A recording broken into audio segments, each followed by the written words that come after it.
Since they're looking so good this year, I thought I would show you a few more of the Cotoneaster species in the Caerhays collection. And this one, which isn't fruiting terribly heavily, is called hedegaardii. And it was found in Nepal in 1974 and introduced into cultivation. And it's named after Johannes Hildegard, who was a great collector of rhododendrons and an expert on Chinese flora.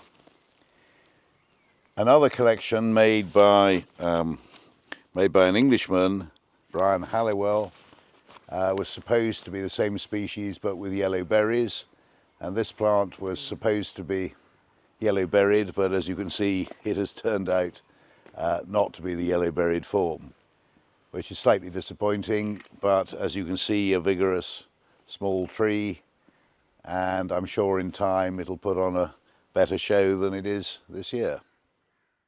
This is the rather smaller growing Cotoneaster tengyehsis, and it was discovered by Wilson, and he sent it back to Kew in 1914, and I think it's probably been lost in cultivation until fairly recently when it was reintroduced. Tengyeh was the village or town in Yunnan in China where George Forrest based many of his seed hunting expeditions, and there he lived with a lot of firearms in case of local insurrections, but he lived in a proper English manner, and they all dressed up for dinner and wore bow ties and kept the guns in the same room as them. In Tengyeh, attractive little habit, it's quite a spreading habit, quite nice berries.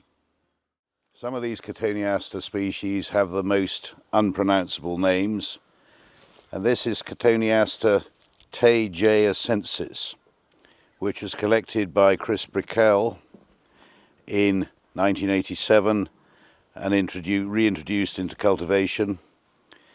It makes an excellent hedging plant. It grows to about 1.5 to 2.5 meters, and as a hedge it produces a very fine crop of berries, as you can see starting to form here. They're by no means mature as yet, and they will go rather redder.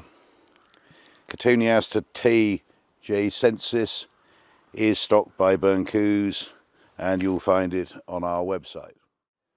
This is the improbably named Cotoneaster naoujanensis, which was another Chris Brickell introduction in 1987.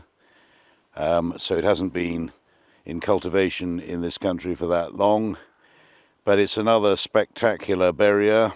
The berries aren't fully ripe and dropping until we get into mid to late October, but it's got a nice arching habit, would make a wonderful freestanding shrub, and the leaf coloration as the leaves drop off is just as good as the reddish orange berries you see here today. This is Cotoneaster schubertii, which comes from the Kashmir, and not fruiting terribly heavily, but ripish red berries, some of them starting to be eaten by birds.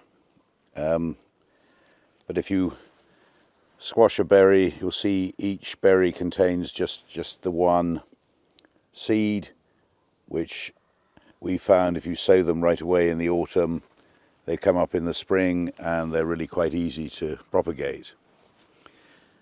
Perhaps today not the most outstanding one we've seen, but another species with a different habit and a very different sort of leaves. This is Cotoneaster parneyi, which was given to us by Burncoose Nurseries, and there is a big debate as to whether it is in fact a form of Cotoneaster lacteus. Cotoneaster lacteus was discovered by George Forrest in 1913 on a slope facing the Yangtze River in Yunnan in China, and and actually it's become a very popular hedging plant for growing in extreme cold conditions. And you will find this Cotoneaster lacteus, or arguably Cotoneaster parneyi, growing in the coastal regions of California. You'll find it growing wild, naturalized into Argentina and into Australia. It's really a plant that has come into its own for the most windswept, cold and poor conditions of soil or temperature or wind. Here, as you see, it's making a nice sort of falling, compact but spherical shrub. Personally, I think that the leaf form and berry is slightly different from Cotoneaster lacteus, and although it may well be a subspecies, I think Cotoneaster parneyi is probably something different.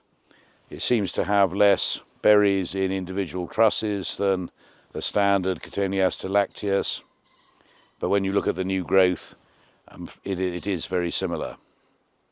So there's another bunch of unusual Cotoneasters to digest and think about different places in the garden that you might find to grow them and how they look in the early autumn.